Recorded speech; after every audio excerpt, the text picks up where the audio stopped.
Hi, I'm Jenny from Hampton Botanic. I'm a natural cosmetics formulator, and I wanted to make a video today because the question has been asked for people who like to avoid preservatives, including parabens and phenoxyethanol.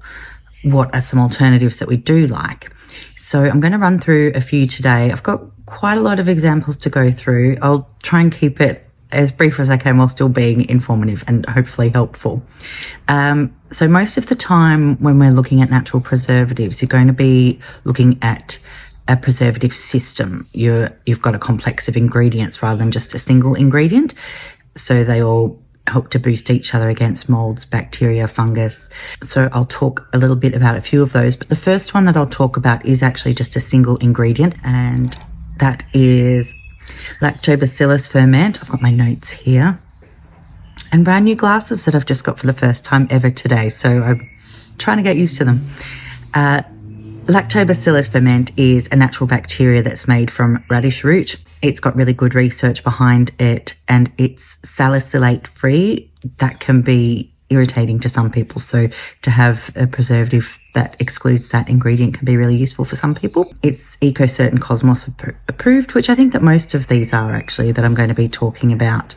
So that's one that you'll see and you should feel safe with using. Any of these, I think you can feel safe. The main thing is that your product is preserved. Even if it is one of the preservatives that we prefer not to use if we're natural people, organic people, low tox people, you don't want to buy an unpreserved product. It's far more dangerous than using any other preservative that's out there.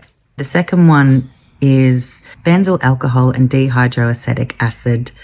They're in conjunction. You might see them with glycerin and water as well. It's a broad spectrum preservative and it's compatible with most other cosmetic ingredients that people are going to be using. The next one, it's pretty commonly used. The inky name for this one is Parfum or fragrance. So if you're wondering why you see that in a natural or organic product and you don't think it belongs there, it could be because your formulator has used this preservative. So that's the correct inky name to use. It has a different trade name. So when we buy these as formulators, they come under a different name. There's probably not much point me telling those to you unless you want to look them up on a supplier website. So let me know if you want that and I can send you some resources. They call it fragrance because it's a proprietary formulation of non-hazardous ingredients. That's where they list it. It's vegetable based and it's broad spectrum. So people use it sometimes because they want to claim that their formulas are preservative free.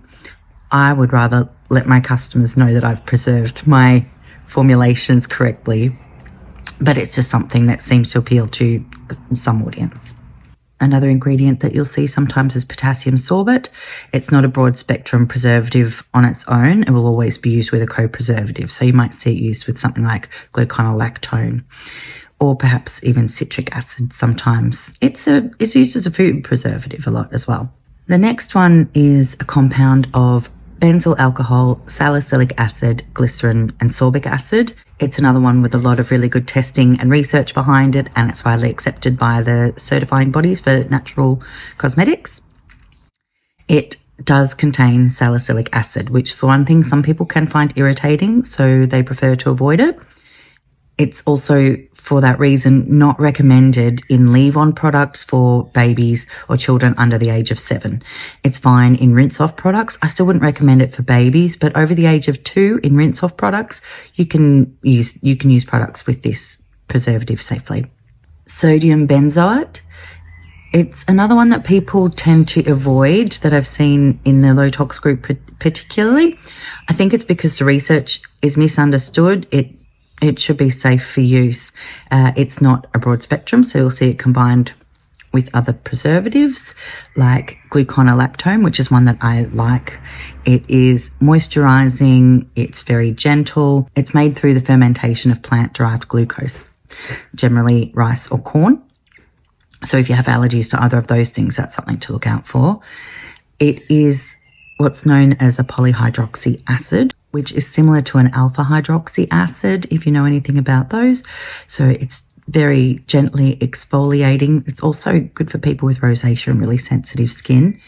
And long term, it can help to thicken the skin and reduce wrinkles due to its antioxidant effect. Glyceryl Caprylate is a good one. It's antimicrobial, it's skin conditioning. It can also be used to affect or change the viscosity of a formulation. It can be palm derived, so if that's something that you're avoiding in your personal care products, then you might want to avoid glyceryl caprylate or see if you can find out the source of it. It's another one that's not broad spectrum. It's used together with something like p-Anisic acid, which is derived from basil. And then we've come to my favourite. There's actually two that are really similar. I'll mention both of them, but it is levulinic acid, sodium levulunate, glycerin, and aqua, water. It's a multifunctional blend derived from sugarcane and rapeseed. It has excellent activity against bacteria.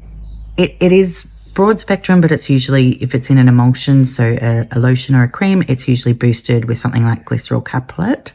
Again, widely accepted by certifying bodies, palm-free, GMO-free, vegan-friendly, which I'm pretty sure most of them are. It's just a different suppliers list things different ways, and I've taken my information from a lot of different resources across a lot of years. And then one that I love to use, it's very similar to the other one, and it's developed by the same manufacturer. It is glycerin, water, sodium levulunate, and sodium anisate.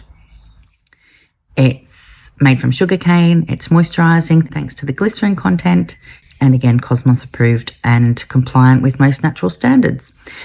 So that's a bit of a rundown. I hope that it's been helpful. If it's too technical, let me know and I can break it down further.